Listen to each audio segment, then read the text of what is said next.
বিসমিল্লাহির রহমানির রহিম। Bangladesh politics forum আয়োজিত আজকের এই আলোচনা সভায় উপস্থিত সভাপতি, মঞ্চে উপবিষ্ট আলোচকবৃন্দ, আমি দুঃখিত সবার নাম ঠিকভাবে বলতে পারবো না এবং পজিশন সহ বলতে পারবো না, সেই জন্য সেটা থেকে বিরত রইলাম। সবার প্রতি শ্রদ্ধা এবং আজকের অনুষ্ঠানে উপস্থিত শ্রোতা দর্শক বন্ধুকে আসসালামু আলাইকুম। বিশেষ করে আসলে আমি কারিতে থাকি, এখানে এসেছি একটা বিশেষ কাজে। কালকে একটা ফোন পেয়েছি রেজাল্টের কাছ থেকে, কোনো প্রস্তুতি নেই। যখন বুঝলাম যে আলোচনার বিষয়বস্তু এটা, তাহলে বেশি সময় নেই চিন্তা করার জন্য। শুধুমাত্র আসা যাওয়ার বিষয়টা নিশ্চিত হয়ে আমি বলেছি আসবো। ওটার কারণটা হচ্ছে আজকের আলোচনার বিষয়বস্তু 7 মিনিটে আলোচনা করার বিষয়টা নয়, জীবনের পরিপ্রাপ্তি 7 মিনিটে নয়, অথচ সমস্যাটি আমাদের জীবনের সাথেই সম্পৃক্ত। ফলে আমি যা বলবো তা হচ্ছে যে বিষয়গুলো গুরুত্বপূর্ণ বিবেচনা আনা উচিত এবং যেটা প্রত্যেকটাই আলাদাভাবে ইটস ইনভলভ, কত রিসার্চ ইনভলভ করা, maybe thousands of days are needed for that. তবুও আমি বলি যে একটু আলোচনা করলে আমাদের এই বিষয়গুলো সবাই জানবে, যেটা হচ্ছে যে অর্থনীতি এবং রাজনীতি এই দুইটা বিষয় বিচ্ছিন্ন নয়। ট্রানজিট একটি বিষয় যেটা সে অর্থনীতির সঙ্গে সম্পৃক্ত করা হয়েছে, কিন্তু রাজনৈতিক সুসম্পর্ক না থাকলে অর্থনৈতিক বিষয়টা আসে না। ধরুন ইসরায়েলের সঙ্গে আমাদের রাজনৈতিক সম্পর্ক কি আছে? নেই। সেই জন্য অর্থনৈতিক সম্পর্কটাও বিনির্মিত হয় না, সেটাই স্বাভাবিক। যেখানে রাজনৈতিক সম্পর্ক নেই সেখানে অর্থনৈতিক সম্পর্কগুলো তৈরি হয় না, কারণ এর সঙ্গে অনেকগুলো বিষয় জড়িত থাকে। ভারতের সাথে আমাদের কোনো বৈরিতা নেই, কারণ এখন আমাদের যেভাবে চলতে হবে একটা বড় দেশের সাথে, আমাদের চলতে হবে কৌশল অবলম্বন করে, এটা সত্য কথা। কারণ বাংলাদেশের যে প্রায় 257 রিভার্স আছে, তার সবগুলো তার 254 রিভার্সের সোর্স কান্ট্রি হচ্ছে ভারত, বাকি 3টা হচ্ছে মায়ানমার। এখন বাংলাদেশের একটা অঞ্চল পুরোটা শেষ হয়ে গেছে, দক্ষিণাঞ্চল, ফারাক্কা ব্যারেজে ওটার বাঁধের কারণে প্রতি বছর 4,000 কোটি টাকার বেশি অর্থনৈতিক ক্ষতি হচ্ছে। কিসের অর্থনৈতিক মুক্তি দেবে? অলরেডি ক্ষতি করে ফেলেছে। Every single year the loss is 4,000 কোটি টাকা। এটা ওইভাবে কেউ অ্যাসেস করেনি, কিন্তু এটা আমরা যদি করি, I guess it would be the figure would be like that.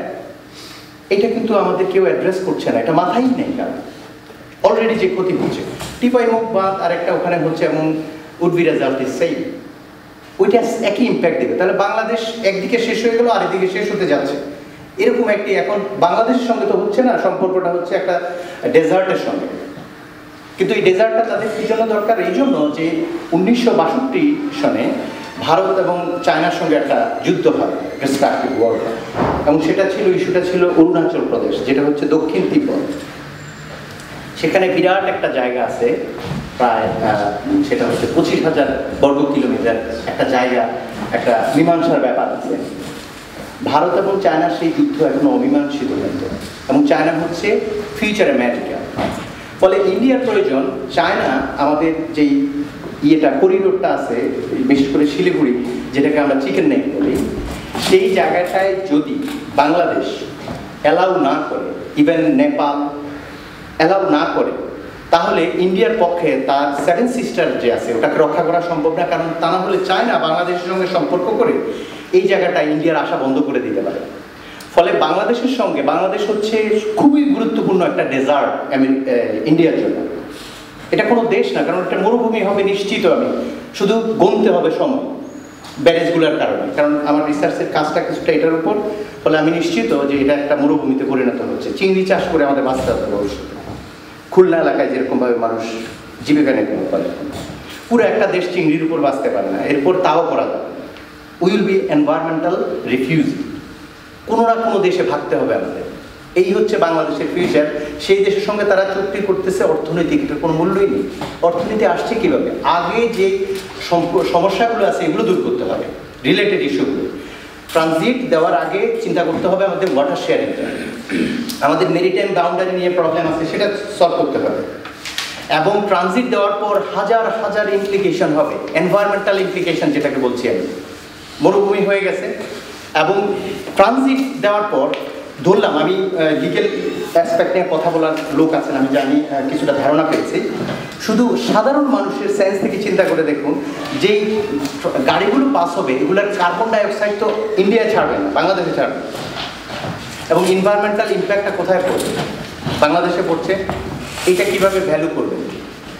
এটা মেজার করার সিস্টেম আছে যে এটা মেজার করে আমাদেরকে এই পরিমাণ কার্বন নিঃসরণ করা হবে, গ্যাস এমিশন হবে, এবং এই পরিমাণ টাকা ইন্ডিয়ার ঋণ বাংলাদেশের কাছে থাকবে। There are lot of issues there. So আমাদের পলিটিশিয়ানদের দয়া করে, যদি ওরা হয়তো বা সত্যি সত্যি দেশপ্রেমিক, কিন্তু এমটি হেডে I would rather say I am sorry for that. কারণ তাদের একটু হয় নিজে রিসার্চ করা উচিত, না হয় গবেষকদের পাশে নিয়ে গুরুত্ব দেওয়ার দরকার না, অন্তত কথাটা শোনা উচিত। হোয়াট দে সে। ভয়াবহ রকমের একটি অবস্থা তৈরি হচ্ছে, অলরেডি হয়ে আছে এই ট্রানজিটের মাধ্যমে। বাকি যেটা হবে এটা একটা প্রহসন হয়ে গেল। ওই ইস্যুগুলো সমাধান না করে মরুভূমির সঙ্গে তারা সম্পর্ক করে তো লাভ নেই। আর আমরা আমাদের স্বার্থ না দেখে আমরা কিভাবে এই কাজটা করছি আমি ঠিক বুঝতে পারছি না আসলে আমাদের টার্গেটটা কি। তার উপর এই চুক্তির যে বিষয়গুলো আছে সেগুলো পরিষ্কার না, পাবলিকের কাছে আসেনি, সেটা আরেকটা সমস্যা। সংসদ সদস্যরা কীরকম সংসদ সদস্য? দায়িত্বহীন, যে মানুষের প্রতিনিধিত্ব করে, অথচ মানুষের এত বড় ক্ষতি হয়ে যাবে সেই বিষয়গুলো স্পষ্ট করছে না। কার কাছে দায়বদ্ধতা? আমি বরং আসছি আপনাদের কাছে জিজ্ঞেস করতে, আমাকে বলুন এই দায়বদ্ধতা কার প্রতি? মানুষের প্রতি, অন্য কারোর প্রতি? আমাদের তো মরতেও হবে এন্ড অফ দ্য ডে। এবং আমি প্রতিটা কাজের জন্য আমার দায়বদ্ধতা একটা আছে, সেটা যেমন মানুষের প্রতি আছে, তেমন যিনি আমাকে সৃষ্টি করেছেন তার প্রতিও তো আছে। এবং সেই জায়গা থেকে আমি আবেদন করবো যে প্রত্যেকটা মানুষের রিথিঙ্ক করা উচিত যে আমি যেই দায়িত্বটা পালন করছি সেই দায়িত্বটা আমি কতটা দায়িত্বহীন। অন্তত আপনার নিজেকে বাঁচান সিদ্ধান্তের জায়গা থেকে, যেহেতু আপনারা ডিসিশন নিলেন, আপনারা চিন্তা করবেন। এটার অনেকগুলো ইমপ্লিকেশন আছে। কোনো ওরকম রিসার্চ নেই, ওটার ফলাফলে আমাকে জানাবেন কখন শেষ হচ্ছে। কোনো রিসার্চ নেই, কোনো সুনির্দিষ্ট কী পরিমাণ প্রভাব পড়বে আমরা জানি না।